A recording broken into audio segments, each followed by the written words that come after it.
est-ce que les transports affectent en fait le changement climatique? Bien sûr. Les transports de marchandises et des personnes, c'est un des secteurs clés pour lutter efficacement contre le changement climatique. Ça représente aujourd'hui environ 15% des émissions de gaz à effet de serre sur l'ensemble des activités humaines, et c'est un secteur qui est en pleine croissance, en pleine expansion. Les voyages, nos déplacements, les produits qui traversent la planète pour arriver soit dans nos assiettes, soit pour remplir nos armoires, participent aux émissions de gaz à effet de serre et ils participent à la crise écologique, bien évidemment. Donc c'est pour ça qu'il faut privilégier à la fois les transports doux, la marche, le vélo, quand c'est possible. Il faut privilégier les transports collectifs, les transports en commun.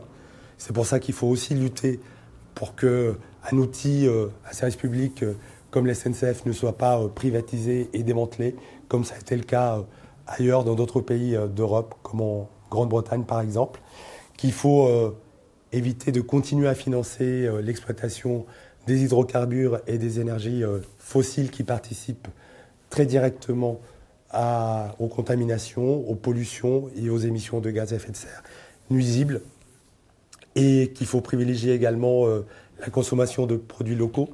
Donc les transports, c'est un levier important, mais pas uniquement sous l'angle des mobilités.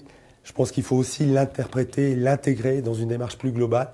Et par exemple, il faut aussi s'affranchir du culte du libre-échange, parce que le libre-échange participe à ce grand déménagement du monde qui est une des causes principales du changement climatique, de l'augmentation des émissions de gaz à effet de serre. Et donc voilà, c'est un des leviers, c'est un des outils. Agir pour un service public des transports, pour privilégier le rail quand c'est possible, pour diminuer la place de la voiture, pour avoir des réseaux denses dans nos villes, c'est une façon utile, nécessaire et indispensable pour lutter contre le changement climatique.